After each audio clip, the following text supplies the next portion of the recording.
Hello and welcome to another episode of The Closing Track, the official podcast of Another Ascending Lark, where music and the Christian worldview collide, but people only die in Godzilla movies when the cameras are actually focused on the people. When Godzilla is destroying a bunch of buildings in whatever city he's in, they don't ever show anyone dying. So does that mean that people actually die? I mean, that's sort of similar to the question, if a tree falls in a forest and no one's around to hear it, does it make a sound? If a Godzilla movie doesn't show people dying, are people dying? Well, I mean, I'd say so unless it's been explicitly said that, they evacuated, because if Godzilla falls down and takes an entire skyscraper with him, if anyone is in the skyscraper or, within a few blocks of the skyscraper, they're gonna die. But I don't know. Okay, so we watched the new Godzilla last night, and it had some weak points, but I thought overall it was a pretty well done recreation or adaptation of the Godzilla movies. And I noticed that in the sequence where, like, in the fight scene of the movie near the end, where the dude's wife is stranded with all those people in that building, that Godzilla and was it Mothra? No, they were called I can't remember the name of it. Muto, massive unidentified terrestrial organism. Okay, when the Mutos were fighting in San Francisco, I was like, okay, all of these buildings are getting destroyed, but somehow this one building where the main character's wife happens to be in is still standing, and she's not dead yet. So does that mean that there are people in other buildings that are dying? Or does this mean that there aren't other people in the buildings because they've been evacuated? Do people die in Godzilla movies when, Godzilla and whatever monster he's fighting at the time are destroying buildings like they're destroying Lego towers? I mean, I definitely say so, although I have to say, at least for now, this new revamping of Kaiju that's happening, which I'm pretty sure there will be a revamping, especially with there being another Godzilla movie in the works.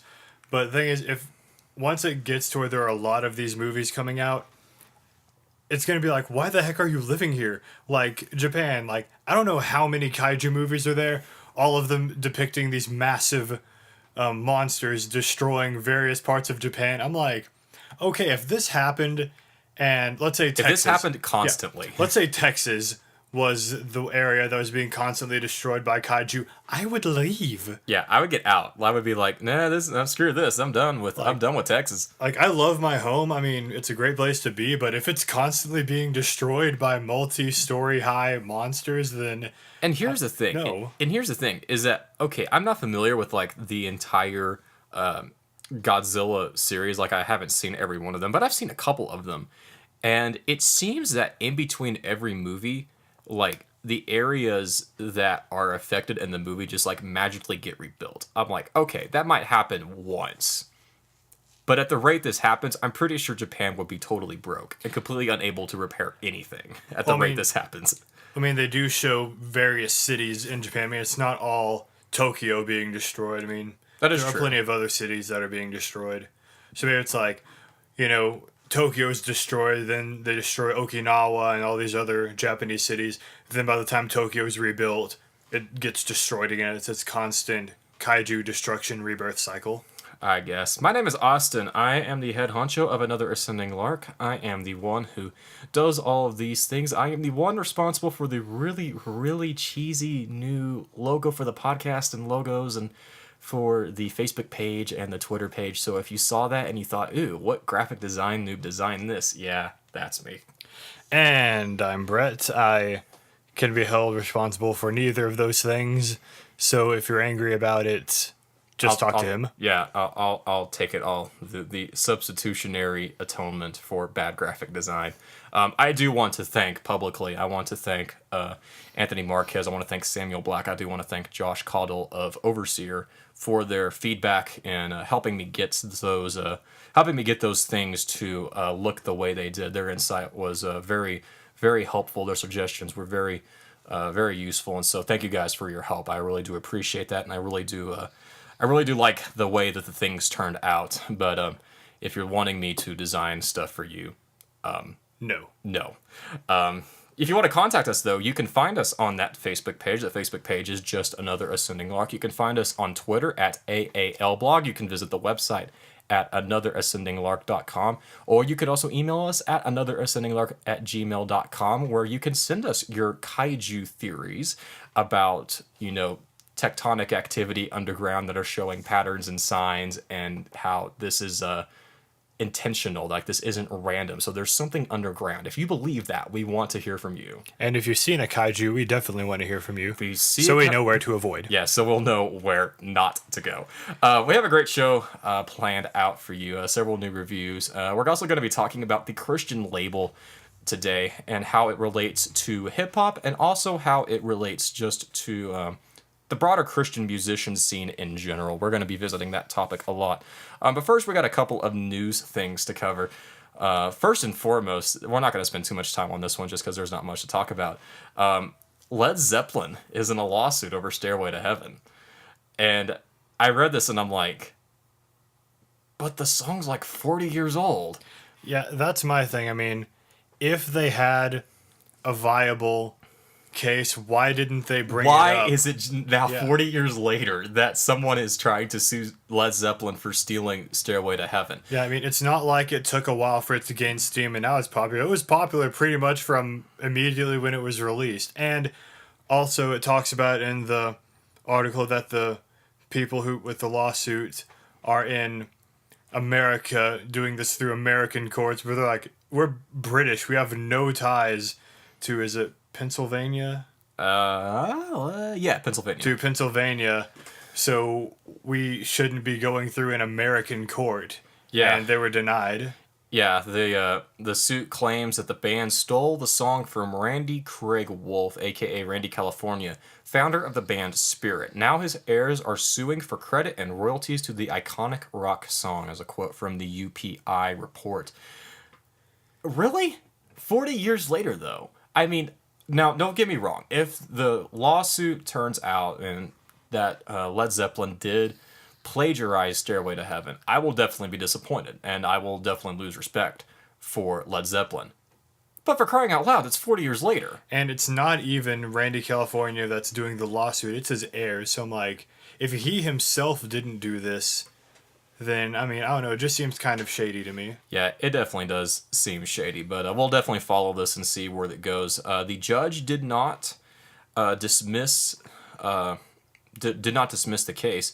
The case will go forward because apparently what happened was the prosecution managed to present a case that the judge was like, okay, this case has some merit. Not ruling on the merits of it, but saying like, okay, there's something here to make the case go forward, so we will definitely be following that.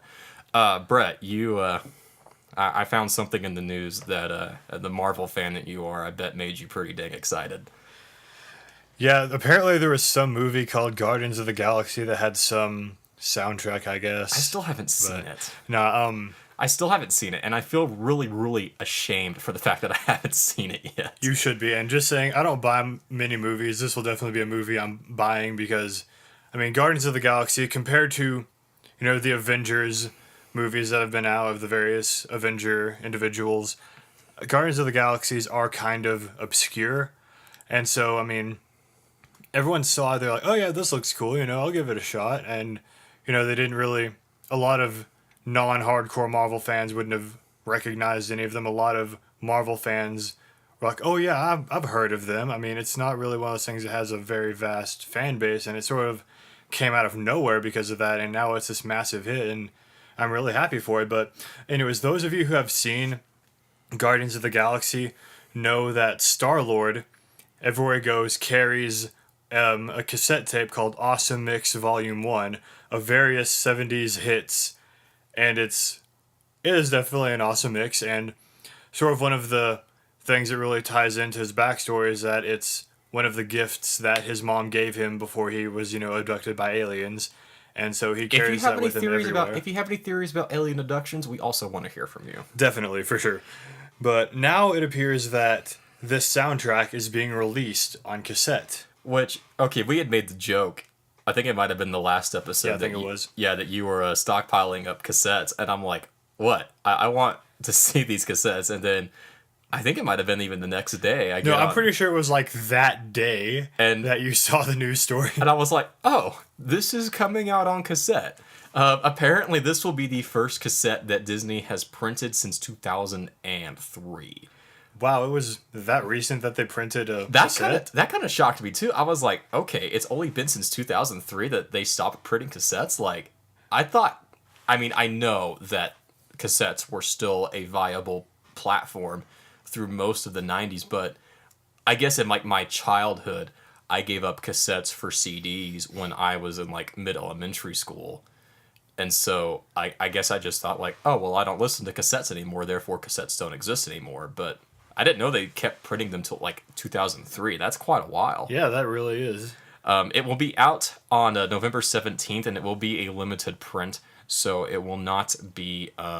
It's not. They're not going to print a gajillion of them. But yeah, if you definitely are wanting to go like hipster with an extra dose of retro, you can definitely get a hold of this. I might actually buy this for Travis, my middle brother, because Travis loves the soundtrack for that, and like he likes like the older stuff. So I'll probably get one for myself just for the Kicks geek it. value and the fact that, you know, who knows, in a decade or so it might be worth something. what if like this signals the return of the cassette in the way that vinyl has made a comeback?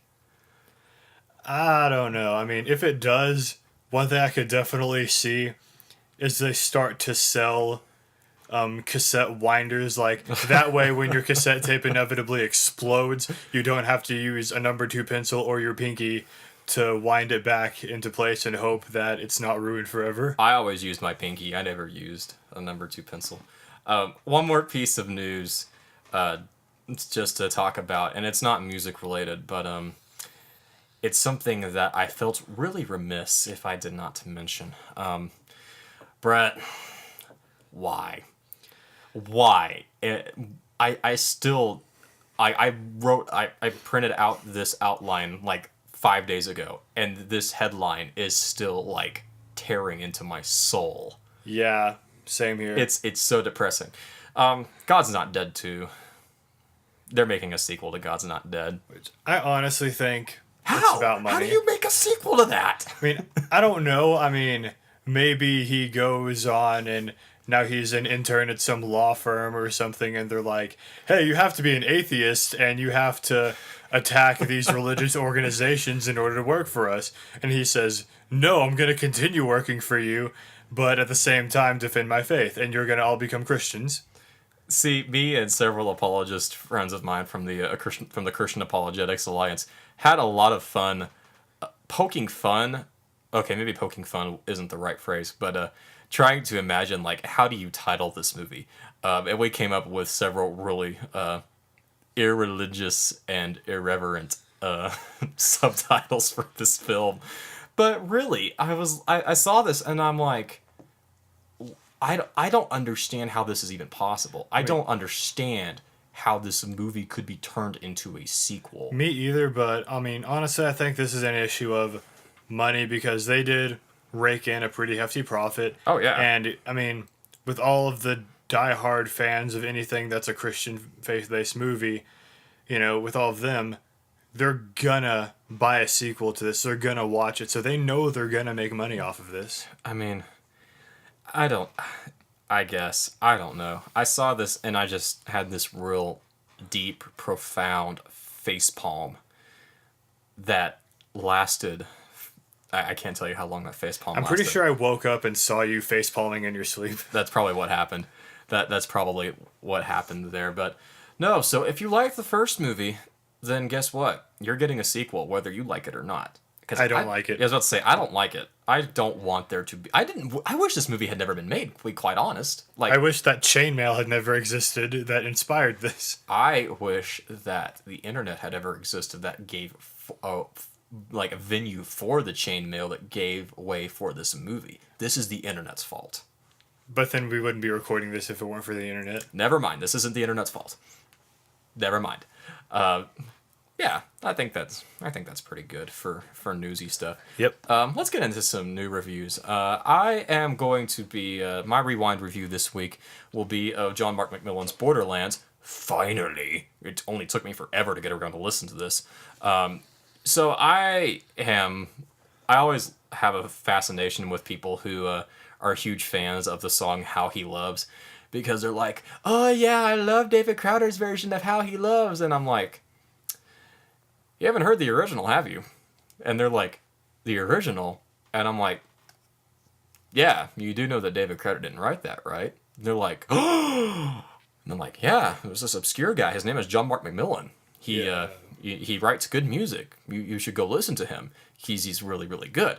And he came out with his third or fourth, probably should have looked into that before I said that, album called Borderlands, which was a highly anticipated release to begin with, and definitely lived up to pretty much every expectation it had of it. It has gotten near perfect critical acclaim, with multiple websites and review joints giving it flawless grades. And I tend to agree with them. This album is phenomenal. Way better than Economy. Not that Economy was a bad album by any means. It wasn't. It was a great release. But Borderlands is a very complicated, very diverse, very multifaceted release. It starts off with Holy Ghost, which is probably the most anticlimactic way to kick an album off. It starts off with a very retro vibe with the way the strings are used in that song. It kind of carries like a really, really old, how do I phrase this? Romance vibe in a way. But it makes for a real gorgeous, very beautiful intro. It's honestly my favorite song on the album, next to Guns and Napoleon. Future Past has been getting some worship attention in various places as of late. It's a real solid worship track that's real accessible, very congregational, but has enough creative spark in it to not make it lumped in with the rest of the general worship crowd. The title track probably feels the most familiar to Economy and some of the more the Arcade Fire rock vibe-ish, I guess, sort of sense. The middle of the album is probably the only part of the album where it kind of struggles a little bit. Counting On is probably my least favorite track on the album. Monster Talks is a awesome song, has a wonderful jazz vibe with some really good saxophone work. But saxophone? Oh, there's saxophone all throughout this album. Sweet. Yeah, you need to. Yeah, it's not world-class saxophone work by any stretch, but when's the last time you've heard saxophone in a worship album? I mean, I can't think of the last time I heard saxophone in a worship album. Silver Shore and Hearts Run are definitely two of my favorites. Silver Shore has a chorus that you can't help but just belt it out at the top of your lungs, and then Heart Runs is another one of the worship cuts on the album that really, really will draw something out of you, and has a great use of the horn section near the end as well. Overall, it's not a flawless record. It's a little chunky in a couple places as far as track listing goes, but every song on this album is solid. There is not a single poor song on this album. This is far and away John Mark McMillan's best release, far away one of the best albums of the year, and far away one of the best worship albums to come out in a long time. There's songs that are meant for corporate worship, like Future Past and Hearts Run. There are songs that are more kind of personal, introspective-y, like Guns Napoleon and I would blank on the lyrics for that song. It's not an entirely like congregational worship album, but it's also not like a personal, meditative, contemplative worship album either. It's very multifaceted in that regard. So if I were to pin a number on this, I would definitely put this at a 9.5. Easy 9.5. Excellent. Brett, what'd you listen to? This week I listened to Slipknot's newest release, 0.5 The Gray Chapter, and wow, that is a really big parallel between your album and mine, isn't it? What? I mean, like, completely opposite sides of the spectrum of music. Yeah. Contemporary worship music and new metal. Oh, no. No. You don't label John Mark McMillan contemporary worship music. Okay, that is fair enough. Insulting. He is not that. Like, no. But anyway, keep going. Okay, soft music, hard music. That's better. But anyways, it is called 0.5 The Gray Chapter, and it has been 5 years since Slipknot's last release. Oh, only 5 years? Yeah. Well, honestly, I mean, it makes sense that they took so long to come back, just because, I mean, they were so rocked by the death of Paul Gray, and I mean, point five, the Gray chapter, definitely it's referencing the death of Paul Gray, which still definitely affects them, and I think one of their drummers also left because of this whole thing, couldn't be a part of Slipknot anymore, but this is the first album with a new drummer and a new bass player. But what's interesting is as of yet, they still haven't revealed who those two new members are. Well, isn't that the whole point of Slipknot, is that nobody knows who's in it? No, because I mean, all their names are publicly released. There are multiple pictures of them without masks. I mean, the lead singer and the lead guitarist play frequently without masks in Stone Sour. Oh, that is true. So, I mean, I keep forgetting that Stone Sour and Slipknot are related. I don't try to make that connection in my head because I don't like that connection. But because I mean, like the days, like back when Kiss was popular, I mean, they could hide their identities easily. But now that the internet's out here, bands like Mushroom Head and Slipknot and Hollywood Undead, they can't go by without people knowing what their faces look like anymore. I guess. Yeah, that's a good point. Anyways, I mean, I definitely really like this album. I mean, as far as evolution of sound, there isn't really much there, but to begin with, Slipknot was a very experimental band as it was. So I mean it's still good anyways, and the main hit that's been going around for a while has been The Devil and I, which I mean, it's a good song. I really do like it, but I find it weird that that's the one they push forward, because other songs as AOV, Kill Pop, and Nomadic are probably my three favorites, especially Nomadic. My gosh, that song is great. Why? Just because one thing's, it's kind of a personal preference sort of thing, but when I listen to sort of hard music, I really like when it has multiple portions of the hardcore, deep, guttural screaming and growling mixed with beautiful, melodic, clean vocals, and Nomadic does this perfectly. I mean, it very much reminds me of Psychosocial, one of their earlier hits, and I mean, it's just a great song. I mean, if you just listen to one song off this album, I'd say listen to Nomadic. Although, I feel like it's a given, but I should still warn, it's Slipknot, so there are multiple F-bombs, S-bombs, and I can't think of, I mean, maybe there are, but I can't think of a single song on here except for the instrumental opening that doesn't have some sort of cuss word in it. So it's a pretty language-laced album. I mean, it's compared to like old school Slipknot where it's like F-bombs every other word. I mean, it's pretty light, but I mean, there's still heavy language in it, but they have definitely lightened up on their language over the past few years. So overall, I mean, I know the title of it, pays homage to Paul Gray, but is the entire album like lyrically in the vein of In Remembrance of Paul Gray, or are there songs that branch away from Paul Gray?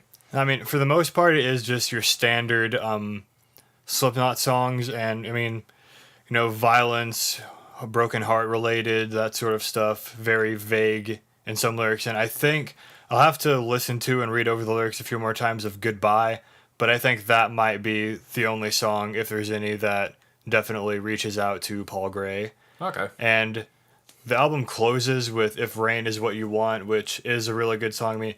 And I can't call it a ballad because, I mean, compared to most other bands, their soft songs are a lot softer than this, but it's definitely one of their softest songs that they've released, and it is interesting to hear that particular song. That is the one part of the album where they did stretch themselves and try to sort of change up the normal routine, and I definitely applaud them for it. But other than that one song, they don't show very much musical growth. Not really, but I mean, it's like I said, they're still good songs, but it's the same sort of vibe and genre that they've been doing for the past few years. Okay, so what would you pin it? I'd probably put it at a 9.25. Okay. I mean, it's a really good album. I mean, if you're not a Slipknot fan, I mean, definitely give this a listen to. I mean, it might be a good introduction to the band, and it's definitely one of their shorter albums, as I've seen some that have songs upwards in the 20s. Right. And, I mean, if you are a good hardcore Slipknot fan, then this is definitely the album you've been waiting for. Okay. Yeah, I'm not a Slipknot fan, so I probably am going to pass up on that, but, I mean, they're an important band to the scene, so I can't deny that they're not worth talking about. And Yeah, I mean, they helped bring in new metal. yeah. Well, I'm not necessarily a fan of new metal, but that's a topic. I love new metal. We would have to be very specific on defining new metal. Which that honestly would be difficult. That would be pretty dang hard. But anyway, my non-review album this week was Ben Howard's I Forgot Where We Were, which if you are involved in the coffee house scene or if you have any hipster blood running through you, you know who Ben Howard is. And if you're not either a part of the coffee house scene or you don't have any hipster blood running through you, then you probably don't know who Ben Howard is. Ben Howard's a recent hit in the European scene, kind of had a come on out of nowhere with one of the songs, which I would forget the name of that song. I gotta remember to start writing down these important details for this segment. Came on and his career kind of exploded. Has a very quintessential indie folk approach to his songwriting. He's a very adept guitar player with a very unique sound of playing guitar. That's a combination of Nick Drake, Coldplay, and a bunch of other different just indie pop, indie rock, indie folk artists.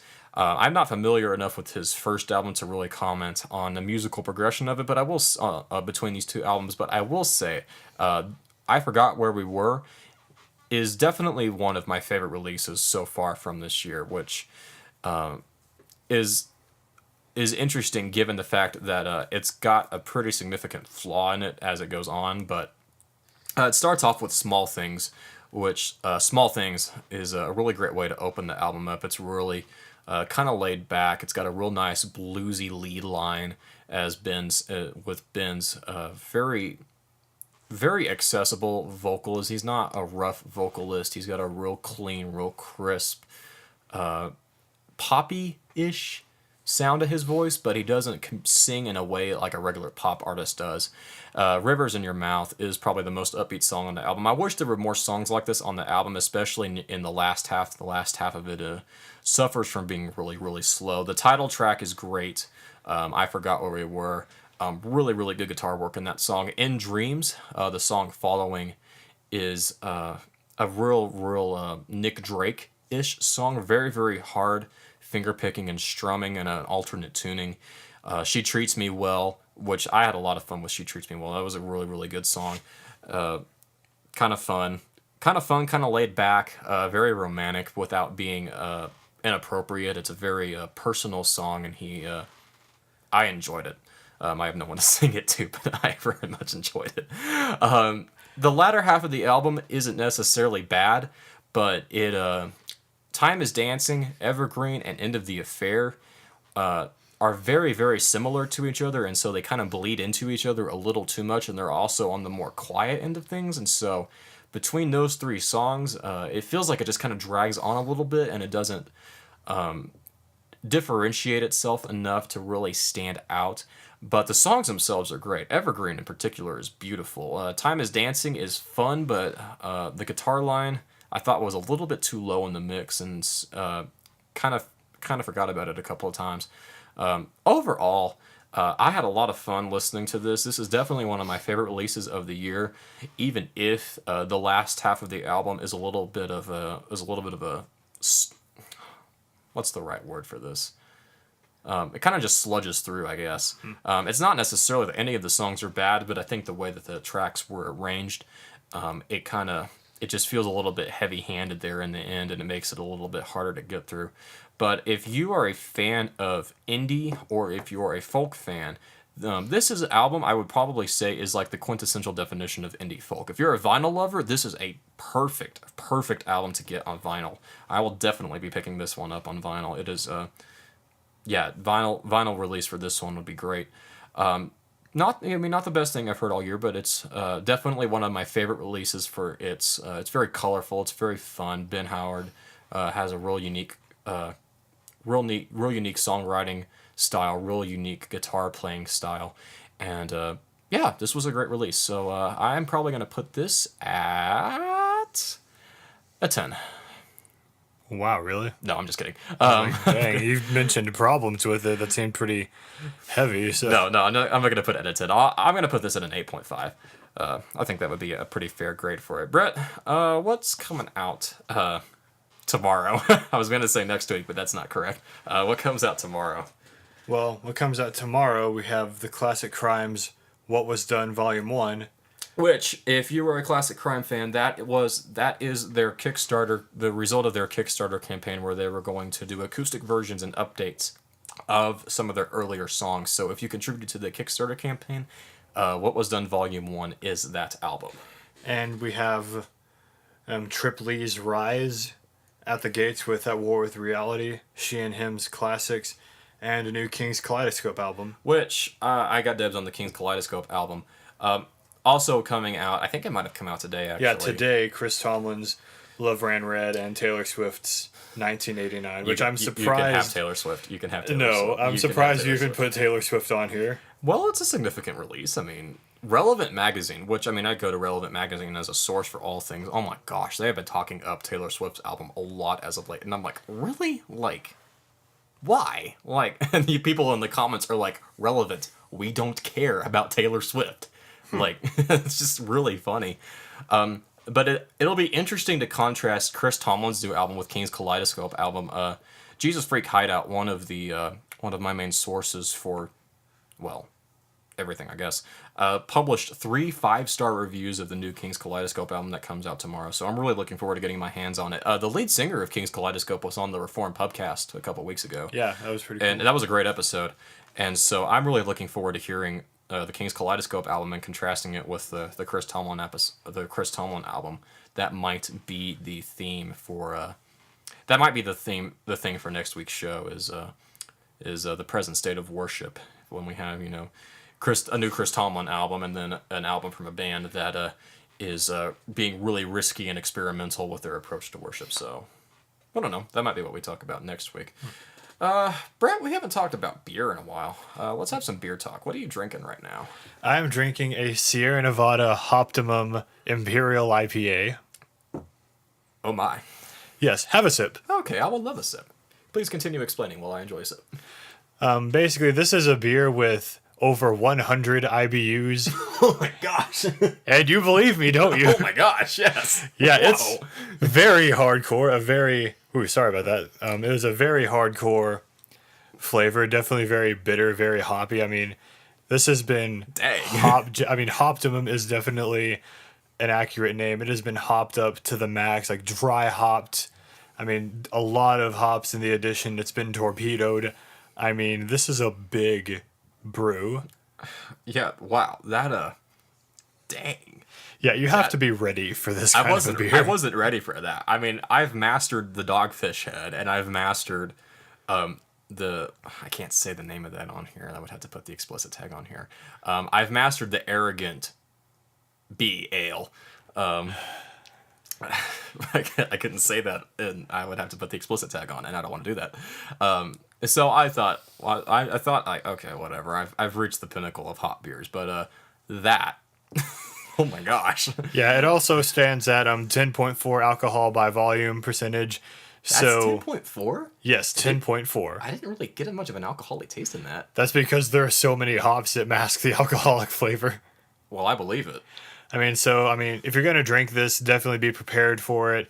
And it's not a session beer at all, because I don't think I can handle more than one of these in one sitting, just from the flavor alone, but also the alcohol percentage.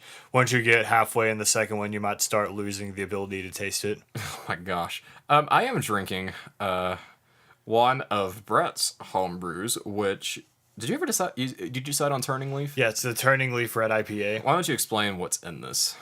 What is in this? I have, right now, keep in mind, I have a sort of low-end brewing system still. So I used hop extract. I used 6.6 ounces of Breeze Sparkling Amber liquid malt extract, a pound of the Sparkling Amber dry malt extract. I also used some 6-row caramel malts for a 20-minute steeping at the beginning. And I used a 90-minute hop addition, mostly with Cascade hops, with a little Citra at the end, and I dry hopped with Citra. See, you did a 90-minute hop addition. I did a 60-minute hop addition for my beer. My beer came out, like, way more hoppy than yours. That's also, The thing is, though, both of our beers are hoppy. Just I use different kinds of hops. I mean, That I is will. true. This is still definitely a recipe in the making. So next time, I'll probably still stick with the Cascade and the Citra, but I might put in some more bittering hops towards the beginning of the edition. Yeah, I prior to recording this episode, I was with our other roommate Grant at a house having just a little get together with some of his friends, and now I guess my friends from the Reformed Fellowship here at the WTA and the West Texas A&M campus, and we brought our home brews, and I tried a Belgian stout, and it was awesome. Like, it was so rich, so thick, so, well, I don't want to say creamy because that might put a bad image, but Well, there are cream stouts that are pretty good. it wasn't a cream stout though. I don't want to say it was a cream stout. But then I had a double bock, which I'm not a fan of double bocks. Excuse me. I had a double bock a couple weeks ago, and it was I don't know. It just wasn't. I just didn't like it. But this double bock that I had, it was very chocolatey. It was very chocolatey, like chocolate malt. Like, it was super malty, super sweet, and it had a real nice kind of chocolate undertone to it. And I was like, okay, I would actually drink this. Like, I'm not one for high alcohol-y beers. Like, a Belgian triple is about as high as I'll go on alcohol-y beers, but this was pretty dang good. I really dang liked it. Sorry, go ahead. Oh no, I would be drinking my beer, but I don't know what to call it since my beer turned out totally different than what I had hoped it would be. As did mine. Well, yours at least came out at least relatively consistent to what you were aiming for. I was going for a lime IPA, and then I come out with an overhopped, fresh squeezed clone. Yeah, but one thing too, I feel like we need to mention, it's not beer, but I'm just gonna tell everyone listening to this, all three of you,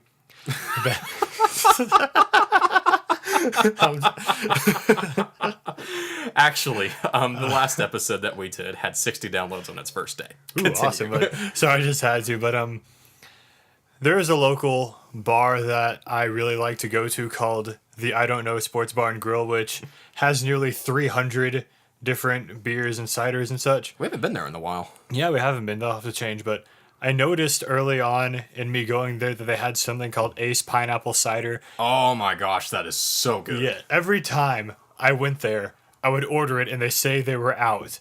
So one day after church, just because we have a World Market down the road from the church, I'm like, you know what? I've seen Ace Ciders there. I'm going to see if they have an Ace Pineapple. I go there. No 6-packs of Ace Pineapple. I'm like, okay, whatever. I mean, I guess I guess they're sold out here too. They just don't carry it. I turn to where some of the bombers are, which are, mostly beers, and I see a single bomber of Ace Pineapple Cider. And it was so good. Oh my gosh, See, this was so delicious. I was apprehensive at first. I was like, a pineapple cider? I don't know how I feel about that. But yeah, I had one sip of that and I was like, okay, I'm a believer now. Like, this is awesome. But yeah, and I'm pretty sure they came out with the first pear cider as well, which I know they have a pear cider, which I want to try. I also want to try their mixed berry cider, which sounds really good. A mixed berry cider sounds delicious. But that sounds really good. Yeah, so definitely I would recommend their pineapple cider if you can find it. Yeah, that's the thing, is that if you can find it. I wish that we could get Deschutes' fresh squeezed here outside of IDK. IDK is the only place I've been able to get it, which, come on, Deschutes. I mean, you're like my favorite brewery. Like, I want like all the fresh squeezed. Yeah, I mean, want all of them. If only they were more like Sam Adams, where you could get quite a bit more of their brews here in Texas than Deschutes. I guess. All right, let's get on to the main course. We are going to be talking this episode about the Christian label, and we are basing our discussion off of an article that a friend of mine wrote a couple days ago called Identity Idols and the Christian Rapper. You may have seen it up around the internet the past couple days. It's been picked up by a couple of different websites and reposted, so it's been getting a lot of traction. A friend of mine wrote this post, or this article, in response to a lesser-known Christian rapper. This rapper would probably be seriously offended if I didn't have Christian in front of his title, who was trying to kind of call out, but not really call out, a certain popular rapper whose names begin with L and ends with Lecrae, and I wonder who it could be. I wonder who that is. because he isn't wearing the Christian title on his sleeve as much as he used to. And I'm not going to mention this rapper's name who was doing this because I don't think this is just a problem that this particular rapper has. He's certainly not the only one who thinks that. But my friend wrote this article in response to what this guy was saying about how we have, at least in the rap scene, have elevated the Christian label to a level akin to idolatry, and how this isn't good. But I would honestly argue that this is a much bigger issue than just within the rap community. I would say that the Christian label is a much broader issue that applies to people who honestly don't even listen to rap. I mean, if you just ask any Christian friend you have, you know, what kind of music they listen to. I know that if I ask most of my friends, you know, hell, what kind of music you listen to? I listen to Christian. Yeah, exactly. I listen to Christian. Or I only listen to Christian bands, or I only listen to Christian music, which we've talked about Christian music in prior episodes, and we're not going to talk about the music per se, but we're going to try to talk about the label this particular time. I guess the best way to start this off is to like look at like the word Christian itself. In Scripture, the very first use of the word Christian comes in the book of Acts, which I'm pulling up the reference right now. Acts 11, verse 26. And in Antioch, the disciples were first called Christians. Brett, what is like glaringly obvious in that passage about the title Christian?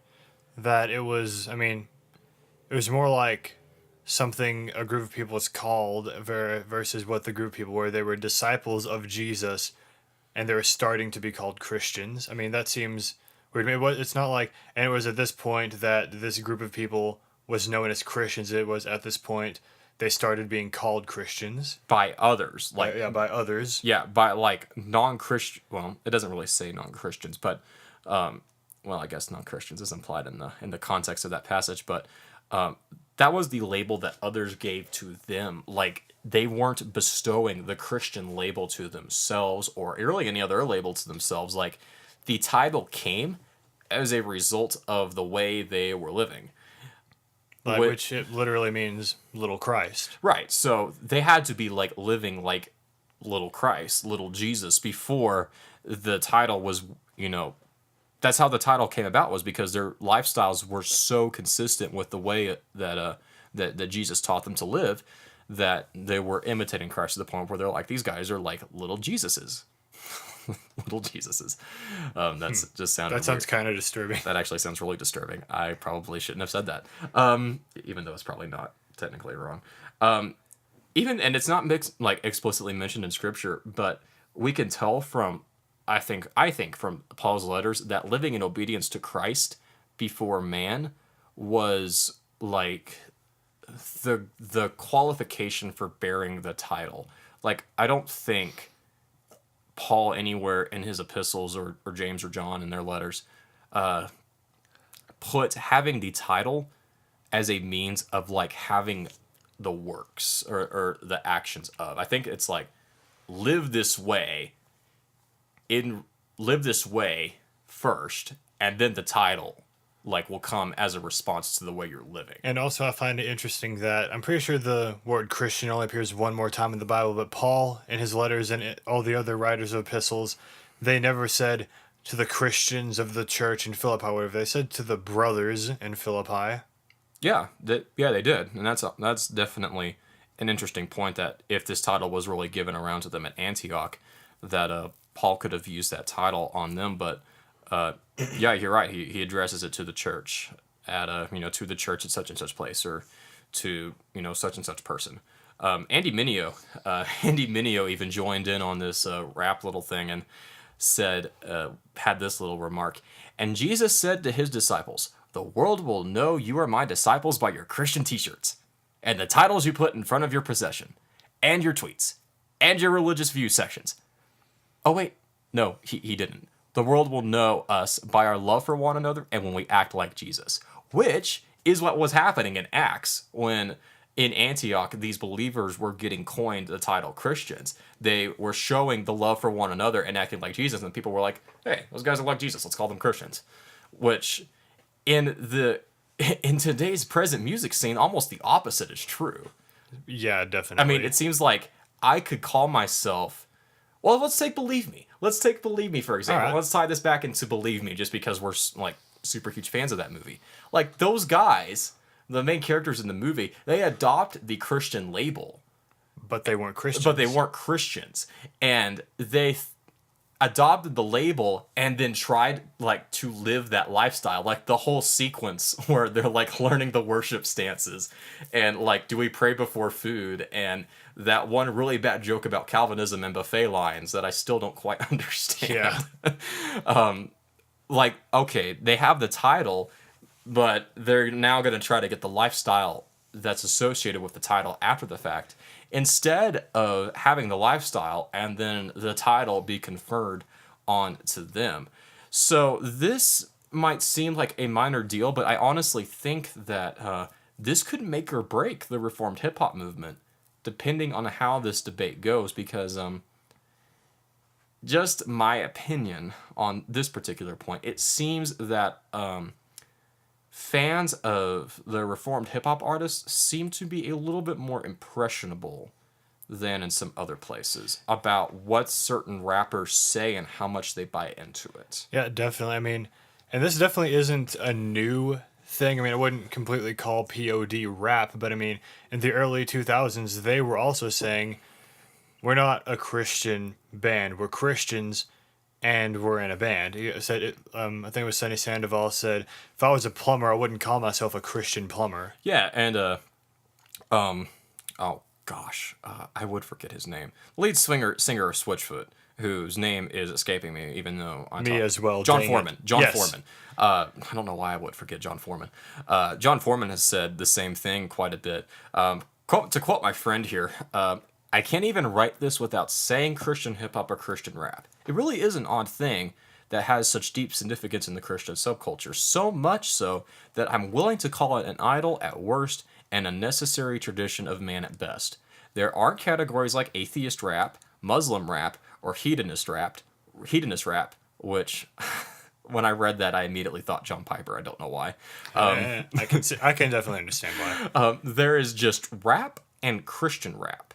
Yet, when a Christian tries to shed themselves of the Christian rapper title, they get treated by some Christians as practically denying Christ and being ashamed of him. Entire rap songs have been dedicated to chastising rappers for peeling the title off their work. These songs allege that these rappers are weak, compromising, and ashamed of Jesus. Which, that is definitely a present thing in the rap community, but I would honestly say that that's been true of the Christian music scene since the inception of modern music.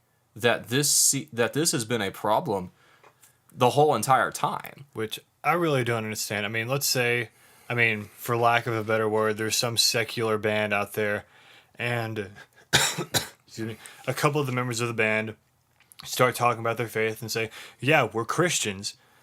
They wouldn't really get much flack because they're Christians in a secular band then. It's only when bands or artists like Lecrae, for example, spend time calling themselves a Christian artist, then say, you know what, I'm still a Christian, but I'm not a Christian rapper. Right. And it's only then that people start bringing out the torches and pitchforks. Right. I mean, Lecrae and Andy Mineo have broken down walls that previously were thought to be like untouchable, unbreakable.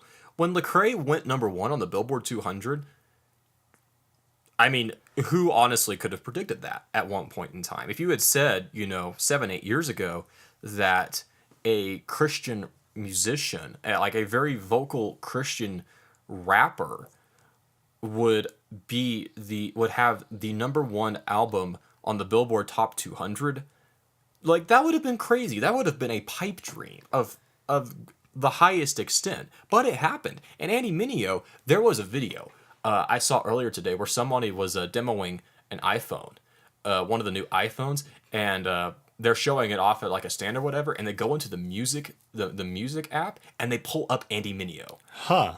I mean, that's how big these two guys have gotten breaking down these walls. And it's not because they were like shoving the Christian label in everyone's face. It's because they were showing the love of Christ and, making really good music at And the same making time. great music at the same time. Which I'm not gonna dig so much on this rapper, this particular rapper who kind of started all of this because he is a good rapper, but he's not making the stuff that Lecrae's making. Like I'm sorry, he's just not up the caliber of Lecrae, and which I say that tongue in cheek because like I'm not very well versed in rap at all. It's really kind of disconcerting though to see the reformed hip hop movement adopt the very label that's held back the Christian market all this time, because we're now starting to make these strides within culture because we're not so obsessed with this self-conscious Christian label. I mean, from the writer standpoint, on your end, could you imagine if Lord of the Rings or Narnia had been? Well, do you think that Lord of the Rings or Narnia would have had the success that they had if Tolkien or Lewis had like flaunted the I'm a Christian writer label on their sleeve? Definitely not. I mean, even Narnia, which is definitely the most explicit of the Gospels of the two series, didn't flaunt itself like that. Of course, at the same time, I don't think that this sort of ivory tower had been built yet. But I mean, Okay. definitely not. Like if they were made today and they had the Christian label on it, it would be one of those things you talk about with your Christian buddies, maybe at youth if you're younger, maybe at, after church with some of your friends. I mean, but it definitely wouldn't be made into these massive, high budget, high grossing movies. Like, I'm pretty sure Return of the King is still the movie that's made the most Oscars so far. I have no idea on that. If not, then, I mean, It would be Academy Awards. Academy Award, yeah. But either, but Same. either, but Oscars, Academy Award, same thing. but the point is that I mean, at least on the writing, literary side of things, when we flaunt the Christian label in that scene or in that side, you get put, your audience becomes pretty much limited to the Christian bookstores at that point, unless you write, a story of how your 4-year-old son magically went to heaven and saw Jesus and all those other things. But I won't go into that. So, I believe you just did. oops. Rather than rather than let the actions of the rappers define who they are, it's sad to see that there are plenty of rappers within the reformed hip hop movement as of late who believe that like a title is necessary to define the actions. Like, okay, let's go back to Believe Me. Did the title help those guys live the lives of a Christian? No. Definitely Like, not. no. That's crazy. Like, they had this title, but they were lying and cheating and stealing left and right. So I find it. I can't get into my mind, I guess, why it's so why it's so backwards at the moment. I mean, why is it that we think that we need the title to secure the works of a Christian instead of having the works of the Christian to secure the name?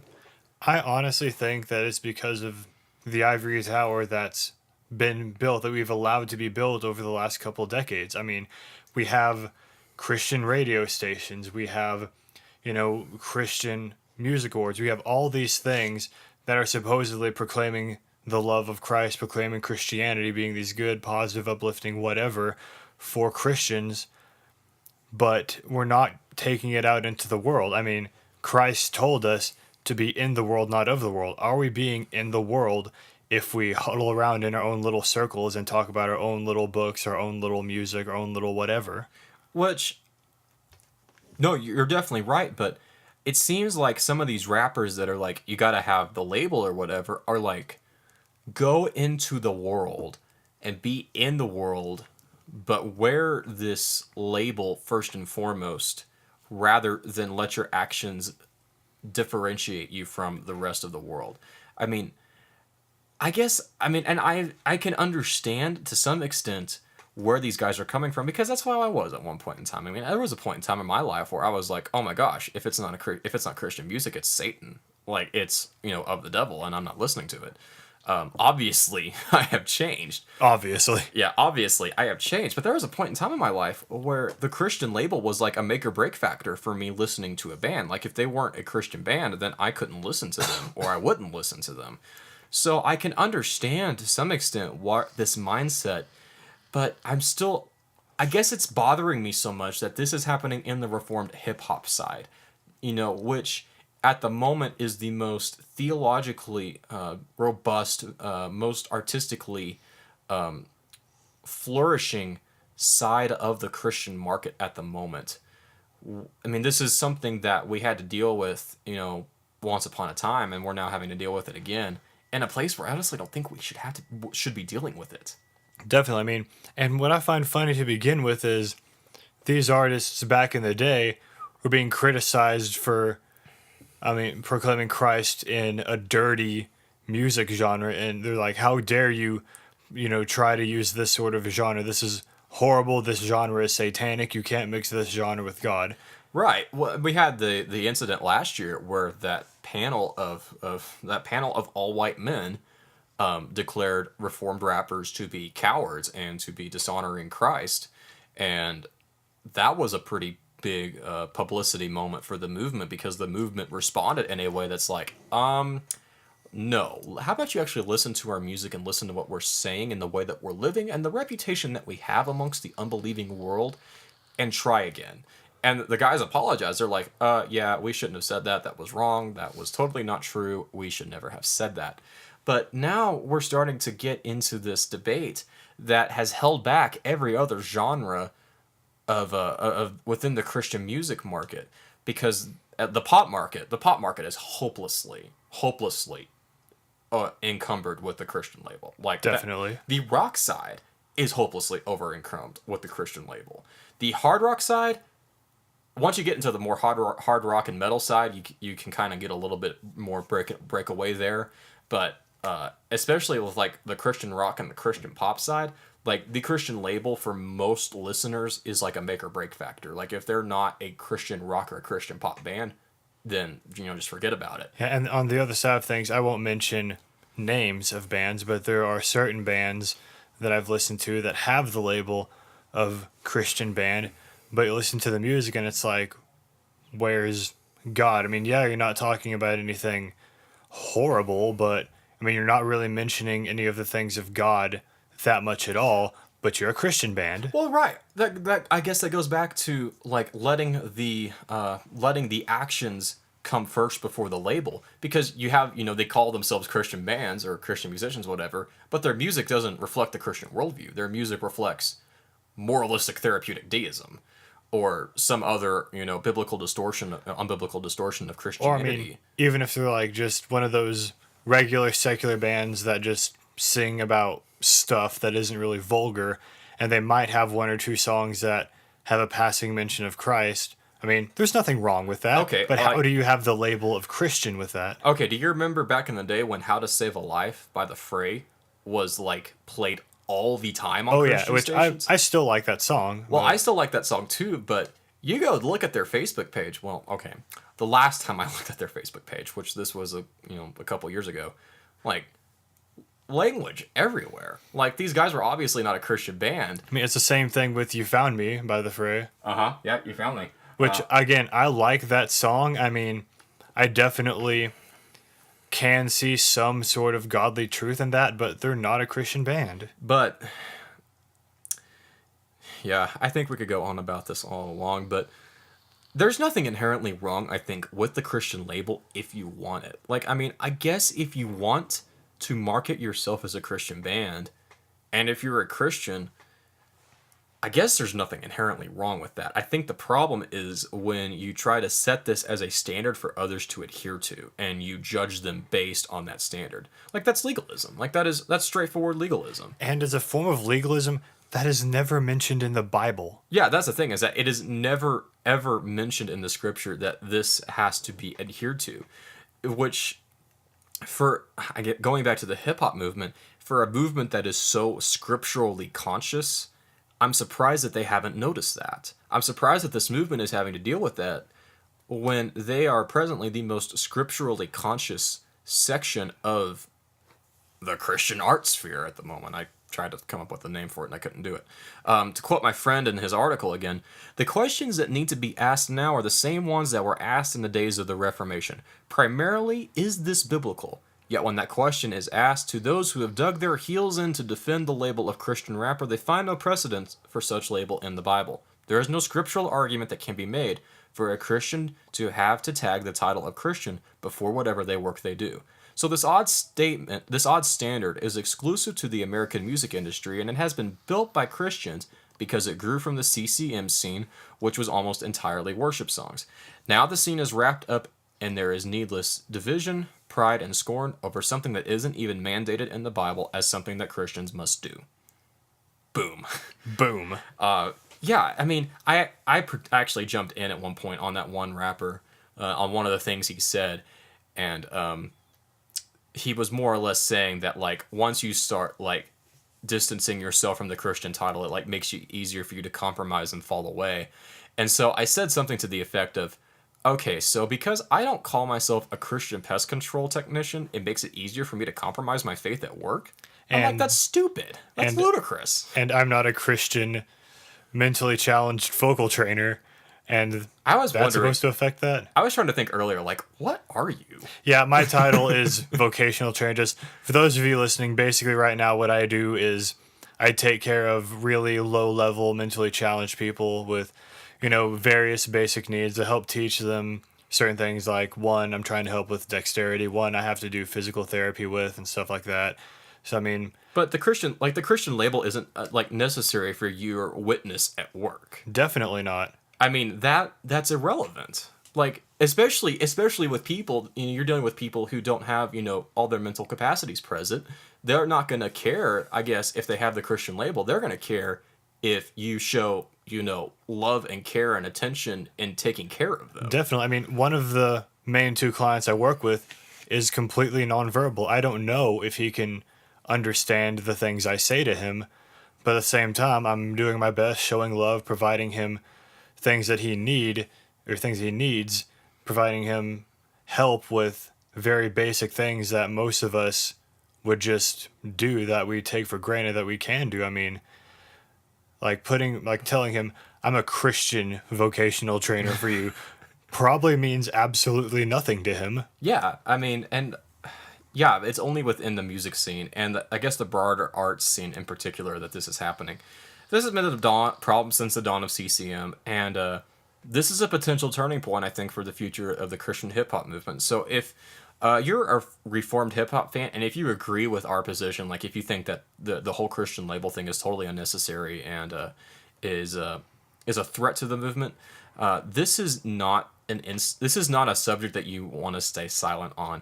Get on Facebook, get on Twitter. If you see this stuff pop up on your friends or on artist page, jump in and reason with people. Yes, Facebook and Twitter, especially Twitter, is messy, but this is not something within the Reformed hip hop movement that needs to gain traction. I really do believe this could totally break the Reformed hip hop movement if this argument gains in popularity and gains in approval. That this could really undo the progress that the Reformed hip hop movement has had on culture and within even just the Christian music market. But regardless of our opinions, we have to maintain the Christ-like love for each other, because ultimately, at the end of the day, that speaks more volumes to an unbelieving world than whatever title we could put on ourselves. Whew, that was fun. Yeah, that was a good podcast, I think. That was great. Yeah, so Brett, you let's get to start closing the show. You have a book in front of you. What's this book? All right.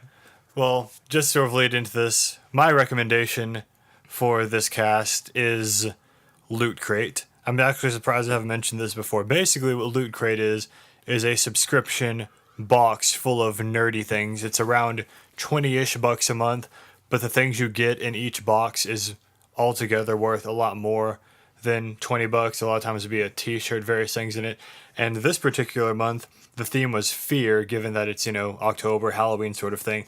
And I get this book, which I will definitely be perusing a lot in the coming few days. And it is called How to survive a Sharknado and other unnatural disasters. Fight back when monsters and Mother Nature attack. It offers advice on surviving disasters such as arachnoquakes, hurricanes, and whalestroms, as well as sort of when Earth attacks, sort of weather phenomena like firenadoes, polar storms, and the swamp volcano. Swamp volcano? Yes, and it deals with creatures like land creatures such as the basilisk, manticores, Mongolian deathworms, and sea monsters such as electrokrakens, ghost sharks, and piranhacondas. That sounds terrifying. Yes, it does. That sounds really, really dang horrifying. I really hope I never actually experience any of the things in this book. Wow. Although surprisingly, Kaiju Attack is not one of these. Why isn't it? I don't know. That's a pretty significant oversight. Now that I think about that, yeah, that should definitely be in this book. That's a pretty dang significant oversight. My record this week, I want to recommend, for those of you who are graphically designed inclined and happen to be Mac users, I want to recommend Affinity Designer. Affinity Designer came out last week, and it is an exclusively Mac graphic design program. It is what I used to design the podcast logo, the Another Ascending Lark logo, and the Facebook header and Twitter headers. Real simple, real easy to use. It's not as feature loaded as Photoshop and some of your other more high-end graphic design suites. But if you're looking for something that's really, really affordable and really does provide you with a lot of tools, and it's got a real Mac-friendly interface, then I would definitely recommend you check it out. I'm not good at graphic design. It's definitely my weakest point. But I found this to be very easy to use. It was very intuitive. Like I said, not very much feature heavy yet, but the backing for this particular program is pretty strong, so I'm pretty sure there will be updates with new features down the road. Thanks. We should be thankful for things. I'm thankful for beer. Oh yes, as am I, definitely. I'm thankful for beer. Burr. Burr. I'm also want to thank Rhapsody for being the best streaming software on the planet. I also want to thank Affinity Designer for being such a good program, and I want to mention Podbean.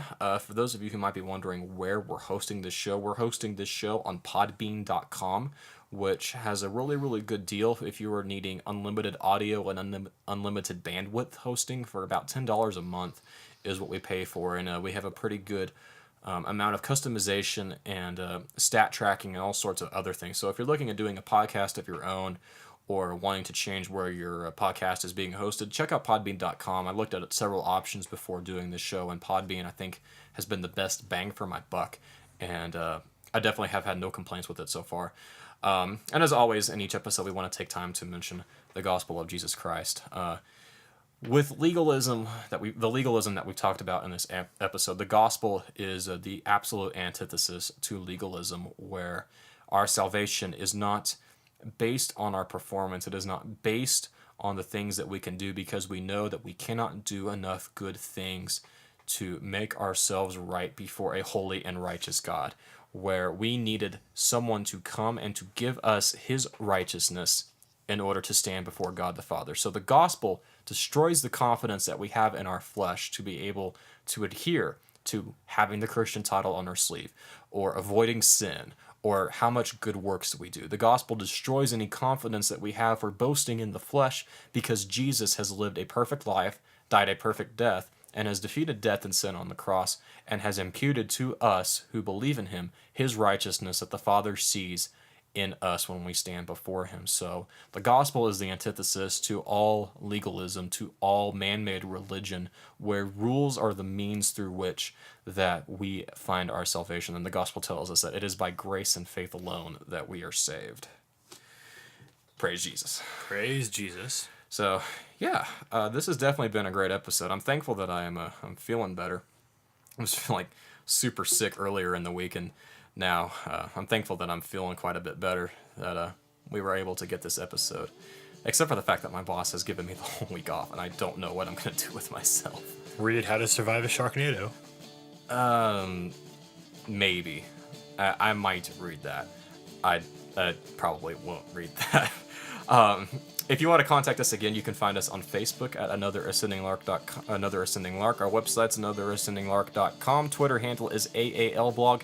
Email us with your kaiju theories and alien abduction stories at AnotherAscendingLark.com. And also, if you email us, if there's a topic you want to hear us talk about or an album that you think we should listen to, talk to us. Let us know.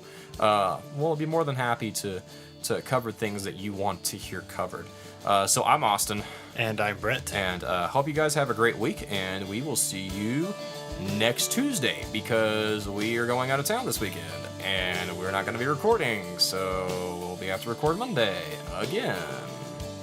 Yay. Yay! Alright, y'all have a great week.